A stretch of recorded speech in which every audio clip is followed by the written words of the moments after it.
The most prominent effect observed in the lanthanides and the actinides is the contraction in atomic size across the period with increase in atomic number. This is termed as the lanthanide contraction and the actinide contraction respectively. What is the reason for this? The reason is, as the atomic number increases across the period, the new electron is added to the same shell and the positive charge inside the nucleus goes on increasing. The f orbitals, being highly diffused, do not shield the new electron from the nuclear charge. That is, the electrostatic force of attraction goes on increasing upon the outer electrons and it overrides the interelectronic repulsive forces in the outermost shell. That is, in the 4f shell for the lanthanides, the 5f shell for the actinides. Result is the atomic volume decreases. You can see here, when we consider the atomic volume, then we will find that we measure it in terms of the radius. In this case, there is a graph. So, below you can see a graph of ionic radius of the lanthanides. It is going on decreasing. Alright. So, the atomic radius also decreases. The ionic radius also goes on decreasing from lanthanum to lutetium. So, what is the conclusion?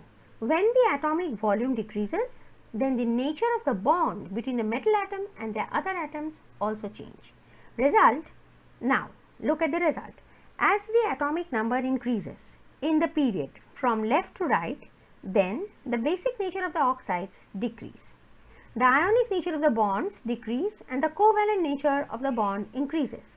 The metal oxygen bond becomes less susceptible to be broken or cleaved, and so the nature of oxides change from more basic nature to acidic nature in aqueous medium. This explains why lutetium oxide is least basic along the lanthanides and lanthanum oxide is more basic.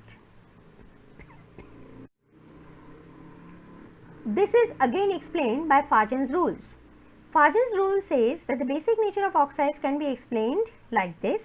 If there is an ion with high charge, the anion with big size and cation with small size, then the bond between the two species will be a covalent bond because the polarizing capacity of the cation is high and the bond becomes a covalent bond. This makes metal oxygen bond less susceptible to breaking by hydration in aqueous medium. This is observed in the lanthanides as well as in the actinides. Now, what is the effect of this? The post-lanthanide effect, it is called. You will see here that the atomic size we have written in picometers in the 3D series, the 4D series and the 5D series. If you compare them in groups 4, 5, 6 and 7, you will see that the 4D and the 5D series of the group 4 shows almost similar size. Niobium and tantalum in 5th group shows exactly identical size. Again, technetium and rhenium shows the exactly identical atomic size in the 7th group. Molybdenum and tungsten show slight variation, a very small variation of 1 picometer. This is Fajan's rule. You can see here, I have explained it that if this red particle is a cation and the blue particle is an anion, the size of the anion is big, the size of the cation is small, charge is high, then this electron cloud of the anion is going to pull this positive charged cation more towards itself. In other words, we say that is the outermost electron cloud of the anion is trying to polarize the cation.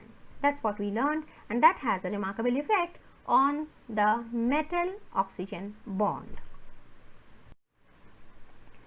Now, the elements that occur after the lanthanides in the periods 5 and 6, that is 4D and 5D series, and in the groups 4, 5, 6 and 7, we just saw they have similar atomic size. Zirconium and hafnium, niobium and tantalum, molybdenum and tungsten, technetium and rhenium. These elements are called chemical twins. They have different atomic numbers and yet they show many similar chemical properties. And no wonder they are called chemical twins.